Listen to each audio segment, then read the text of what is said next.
spreading. What a wonderful evening. What a delight to come out and visit with so many. Did you actually have a TV over here? Did you watch it? You know, I think that was number 22, and that's a lot of debates. And sometimes, actually, we're doing better if you're measuring it by time. There was at one time, and I bet a few of you remember, we got 89 minutes or 89 seconds or something, in the whole hour. But it was much better, and we are getting the message out, and the people are coming our way, let me tell you. Now,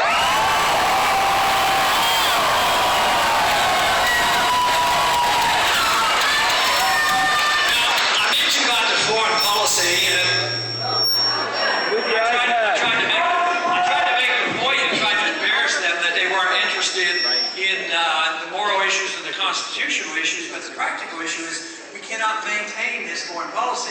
For a crowd like this, I can use the moral and the constitutional arguments and the reason we should be over there fighting all together.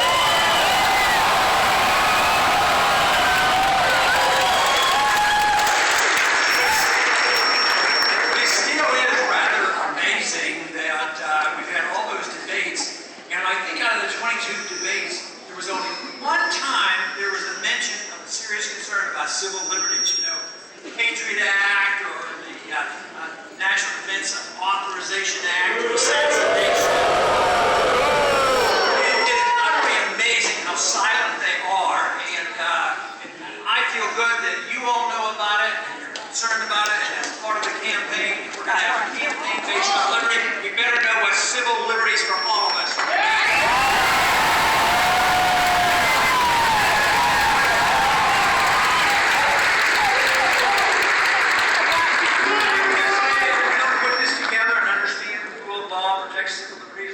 Have a sensible foreign policy, there is no way to have peace and prosperity. That should be our goal. There are some in our government that is not their goal. Their goal is to have continuous war going on and overthrow in the Middle East and all this constant fighting that goes on. This is where we're making a lot of progress. When they come to me, when they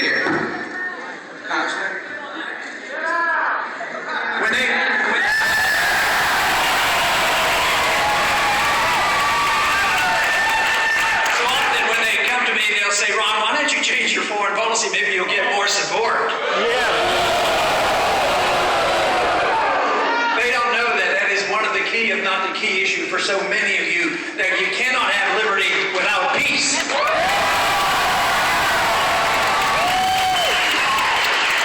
course, there's another issue dear to my heart and dear to your hearts as well. And if you're going to have a free society and a sound economic policy and not have unlimited spending, you have to do something about the monetary system.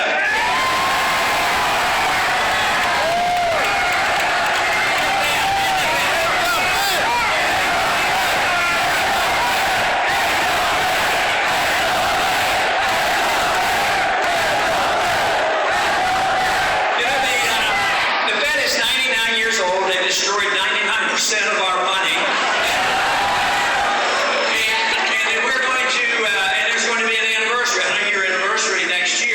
I suggest what we do for the anniversary is repeal the Federal Reserve Act.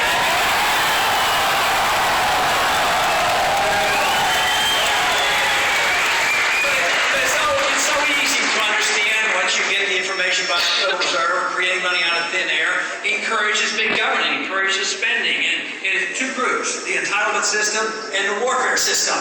And they keep spending, they run up the debt, they monetize the debt, we borrow the money, and we have created the biggest financial crisis in the history of the world. We're the biggest debtor nation in the history of the world.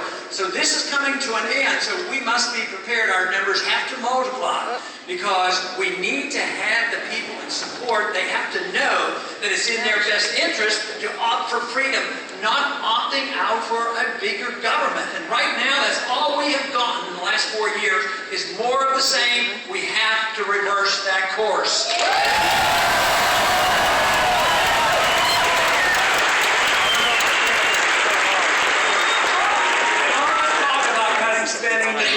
Spending.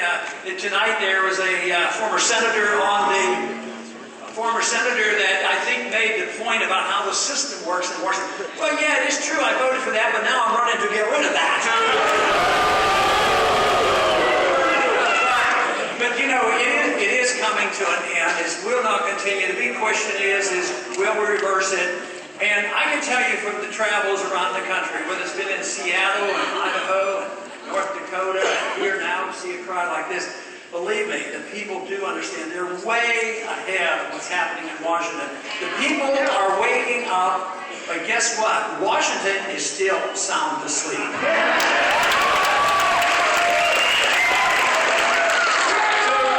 Obviously, the other candidates are arguing for the status quo, the continuation of the same foreign policy, the same entitlement system, the same monetary policy, and yet there are people like you out there, they haven't heard from me. And this is what we have to do. Tonight, afterwards, I don't know if you saw the interview after with King. Was that on? They gave me about 5 more minutes of interview with him. And he did concede. He says, that's true. He says, Ron Paul has the second number of delegates now.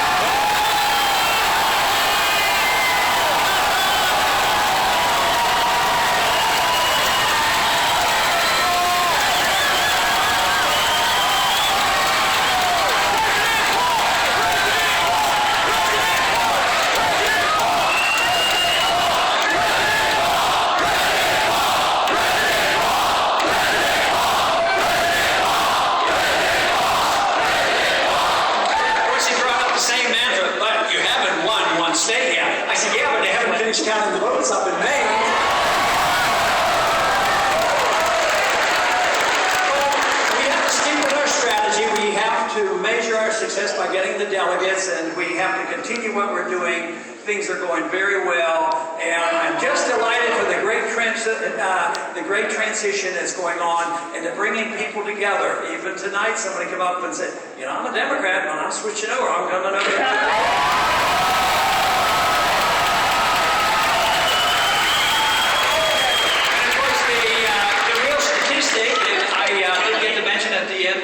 Debate, and I think it's very significant because they put us down for saying we didn't win a state. But yes, when they put our campaign up against the other campaign and measure it against Obama, guess what? We do the best.